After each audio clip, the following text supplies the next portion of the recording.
Pemirsa, keraguan akan Big Data yang diklaim Menko Marves Luhut Panjaitan juga ditunjukkan Ketua DPR RI Puan Maharani.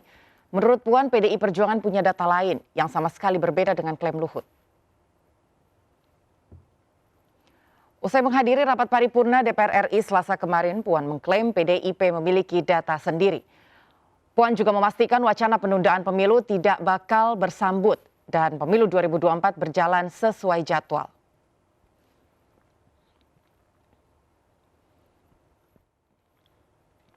Sementara Ketua DPD RI Lanyala Mahmud Mataliti menilai klaim Luhut amat berlebihan. Dari analisa Big Data DPD, percakapan pemilu 2024 di sejumlah platform media sosial terbesar tidak sampai 1 juta orang. Justru dari analisa Big Data DPD RI, Lanyala menyebut percakapan pemilu tak sebesar percakapan masyarakat umum soal kelangkaan minyak goreng dan komoditas kebutuhan rumah tangga lainnya.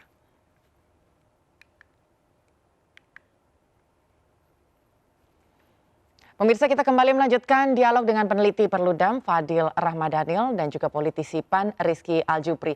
Pak Rizky, seputar pertanyaan tadi yang sempat tertunda, ini tanggapan dari PAN sendiri seperti apa dengan klaim yang dihadirkan oleh Pak Luhut, mengingat PAN sebagai salah satu parpol yang juga setuju terhadap penundaan pemilu 2024?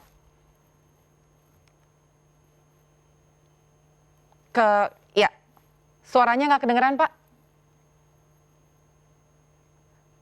Boleh dikeluarkan, mungkin masih termute, Pak. Ya, Mbak Anggi, suara saya jelas? Ya, silakan, Pak. Ya, wacana penundaan pemilu ini kan sebetulnya masih bola liar. Nah, statement yang disampaikan oleh Ketua Umum kami, Bapak Zulkifli Hasan kan, ya, kalau memang betul ada wacana tersebut, kami setuju. Namun, wacana ini kan juga sebetulnya sangat tidak mudah untuk menjadi kenyataan. Seperti yang disampaikan oleh Pak Yusril, pakar hukum tata negara. Tidak mungkin atas dasar alasan apapun, seperti yang disampaikan oleh saudara Fadil Ramadan tadi, atas dasar alasan apapun pemilu itu ditunda, itu hampir tidak mungkin. Kecuali konstitusi kita di amandemen. Nah, selama konstitusi kita tidak di amandemen, maka sebetulnya wacana penundaan pemilu ini hanya sebatas obrolan warung kopi aja, obrolan podcast yang tidak mungkin menjadi kenyataan. Itu poin dari kami di Partai Amanat Nasional.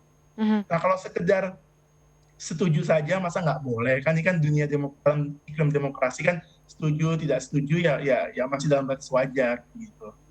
Kalau dari Bang Fadil sendiri menilai seperti apa respon masyarakat seharusnya sekarang menyikapi akhirnya muncul terus-menerus isu-isu yang untuk menunda pemilu 2024? Ya, menurut saya sih ini sangat disayangkan ya, justru malah yang jadi perdebatan di ruang publik yang disebabkan oleh narasi yang disampaikan oleh beberapa elit politik, terutama ada 3 ketua umum partai politik yang menyampaikan penundaan pemilu, ada juga menteri yang menyampaikan penundaan pemilu, yang menyebabkan perdebatan ini menjadi ramai di ruang publik. Sesuatu yang tidak mungkin dilakukan, tapi ketika elit politik yang kemudian menyampaikan itu tentu punya konsekuensi di tengah-tengah masyarakat. Orang jadi bertanya-tanya, sebetulnya bagaimana masa depan demokrasi Indonesia? Bagaimana masa depan penyelenggaraan pemilu Indonesia? Karena yang bicara elit politik, orang yang punya kekuasaan, orang yang kemudian menjadi pengambil kebijakan. Jadi saya nggak sepakat juga kemudian kalau ini hanya jadi obrolan warung kopi ya. Ini persoalan serius. Persoalan penyelenggaraan pemilu sebagai wujud dari penyelenggaraan demokrasi. Nggak bisa main-main. Sekarang itu, Mbak Anggi, justru yang jauh lebih penting adalah soal anggaran penyelenggaraan pemilu 2024 itu masih belum ada. Padahal tahapan pemilu itu akan dimulai di bulan Juni 2022 ini. Nah, harusnya partai politik yang ada di parlemen, pemerintah, berkonsentrasi untuk menyiapkan itu.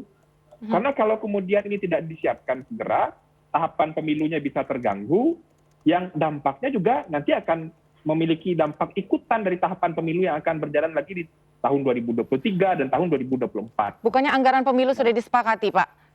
Belum ada kesepakatan soal anggaran pemilu. Itu bisa di-cross-check ke teman-teman partai politik, pada KPU, kepada pemerintah. Di APBN 2022 itu belum ada anggaran untuk penyelenggaraan pemilu. Termasuk juga KPU belum menyelesaikan peraturan KPU tentang tahapan, program, dan jadwal pelaksanaan pemilu 2024. Termasuk juga tahapan-tahapan awal, semisal pendaftaran partai politik peserta pemilu, belum selesai sampai hari ini. Nah, ini yang harusnya jadi perhatian bagi DPR, bagi pemerintah, agar kemudian tahapan pemilu itu bisa berjalan dengan tepat waktu. Jadi daripada ribut-ribut, meributkan soal big data, meributkan soal berbagai macam alasan untuk menunda pemilu 2024, lebih baik memikirkan hal-hal yang lebih penting. Begitu ya Pak ya, Pak Fadil? Ya, betul. Pak Rizky, betul. silakan tanggapannya Pak Rizky. Ya, kalau kami dari Partai Amanat Nasional setuju dengan apa yang disampaikan oleh teman-teman Perludem. Kami di internal pun persiapan untuk menghadapi pemilu 2024 tetap berjalan. Nah, terkait persiapan yang ada di Komisi Pemilihan Umum KPU, tentu itu akan dievaluasi terus-menerus oleh teman-teman di Komisi 2 DPR RI. Dan kami juga setuju. Kami di internal PAN tetap menganggap bahwa pemilu itu akan diselenggarakan di bulan Februari, tanggal 14 Februari tahun 2024, sebagaimana yang sudah disepakati oleh pemerintah dan juga DPR. Nah, terkait masalah teknis, misalnya tadi jadwal yang belum diselesaikan oleh KPU, tentu itu akan menjadi bahan evaluasi, harus menjadi bahan evaluasi oleh teman-teman Komisi 2 di DPR RI. Dan selama tadi, maksud saya obrolan warung kopi itu begini Pak Fadli, selama barang ini belum dibahas di DPR, belum diusulkan oleh pemerintah, belum diusulkan oleh DPR, maka ya mau tidak mau memang hanya sebatas wacana obrolan warung kopi, atau seperti yang disampaikan oleh Pak Luhut di podcast YouTube, dan yang seperti yang Pak Luhut sampaikan, jika misalnya ada warga masyarakat yang berpendapat sebaiknya pemilu dipercepat, itu sah nggak? Sah-sah saja. Atau pemilu diundur, sah nggak? Sah-sah saja. Tapi apakah itu bisa menjadi realitas atau kenyataan? Tadi, balik lagi, apakah akan dibahas dan disetujui antara pemerintah dan DPR? Demikian Mbak Anggi. Bukannya tadi saya sempat membaca sekitar pukul 14.45 bahwa sudah disepakati anggaran pemilu oleh Wakil Ketua Komisi 2 DPR RI dan juga dengan penyelenggara pemilu itu sekitar sebesar 86 triliun. Nah ini itu juga yang mau saya tambahkan. Ya. Sepengetahuan saya, mohon dikoreksi kalau misalnya saya keliru. Anggaran kelembagaan negara setingkat kementerian atau lembaga di mana KPU dan Bawaslu juga termasuk di dalamnya, itu sudah disetujui di akhir tahun lalu. Nah, apakah misalnya teknis pencairan anggarannya itu belum turun, itu mungkin bisa kita evaluasi bersama. Tapi besaran anggarannya untuk KPU berapa di tahun 2022, Bawaslu berapa, dan kementerian lembaga yang lain, itu sudah selesai dibahas dan sudah disetujui oleh pemerintah dan juga DPR akhir tahun lalu. Oke, Pak Rizky, ada pernyataan yang muncul di permukaan bahwa sejumlah pihak menduga bahwa sikap PAN meminta adanya penundaan pemilu karena adanya jatah menteri dan juga wakil menteri yang belum diperoleh oleh PAN. Tanggapannya sendiri seperti apa Pak Rizky? Saya bisa sampaikan di forum ini tidak ada hubungannya sama sekali. Tidak ada hubungannya antara pernyataan Ketua Umum kami dengan apa tadi yang Mbak Anggi bilang jatah menteri atau wakil menteri, tidak ada hubungannya. Dan jika kita perhatikan statement yang disampaikan oleh Ketua Umum kami, Bapak Zulkifli Hasan, itu kan doorstop.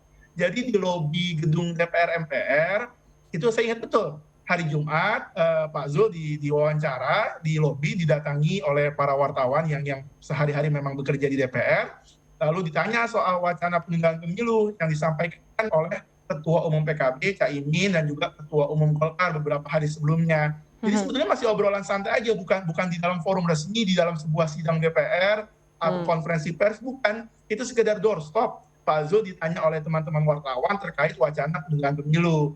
Nah, Pak Zul menyampaikan di situ bahwa ya kalau memang alasan-alasan yang dikemukakan oleh Caimin dan Pak Erlangga itu masuk akal, kami rasa kami setuju. Tapi kan itu masih tadi sebatas wacana. Begitu Mbak Anggi. Kalau Mas Fadil sendiri melihatnya seperti apa nih Mas? Apakah dengan adanya wacana-wacana yang tadi sempat disampaikan seperti pembicaraan warung kopi begitu? Apakah ini sebenarnya menjurus kepada kepentingan elit atau seperti apa Mas Fadil? Ya, terkait dengan upaya-upaya dan pertemuan-pertemuan yang dilakukan oleh beberapa elit politik untuk menyiapkan rencana penundaan pemilu ini, itu kan sudah banyak sekali diberitakan oleh beberapa teman-teman media, dan saya kira itu sudah terverifikasi. Tapi sudahlah, kita berhenti sampai di sana. Dan justru yang jauh lebih penting saat ini adalah kalau memang semua partai politik yang ada di parlemen, presiden, dan seluruh jajarannya berkomitmen untuk menyelenggarakan pemilu 2024 tepat waktu, justru yang harus dikawal adalah soal kebutuhan dari penyelenggaraan pemilu 2024 itu sendiri. Betul bahwa anggaran untuk kementerian lembaga sudah disepakati di setiap APBN akan berjalan, tapi itu anggaran rutin. Tapi anggaran untuk penyelenggaraan pemilu itu belum ada.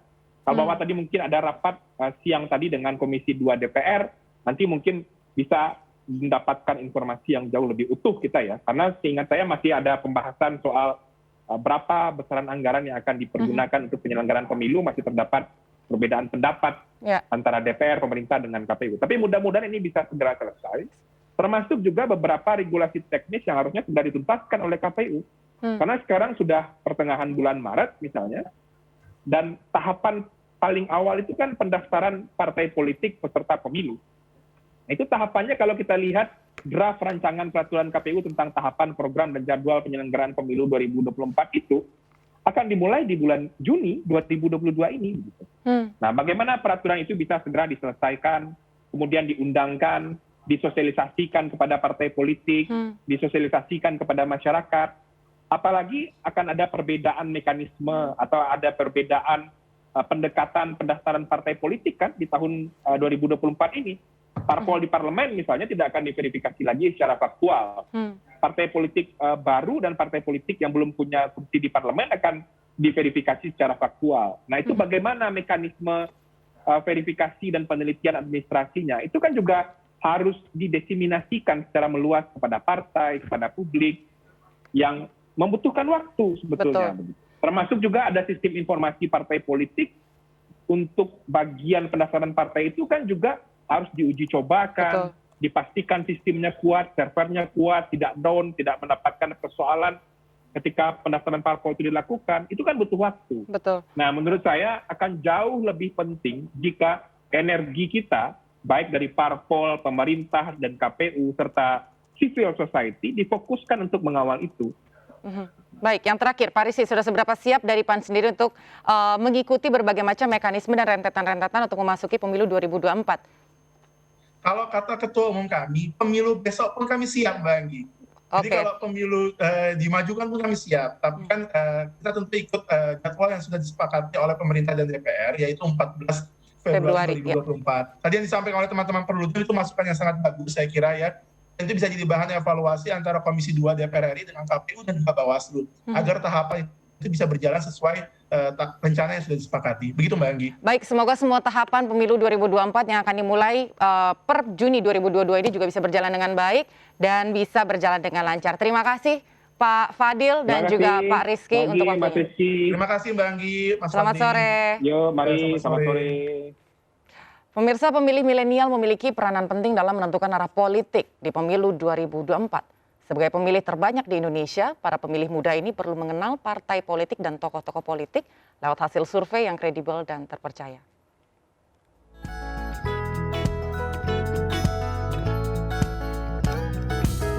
Menuju pemilu dan Pilpres 2024, survei elektabilitas partai politik, calon presiden dan wakil presiden menjadi indikator penting untuk mendulang suara pada pemilu mendatang.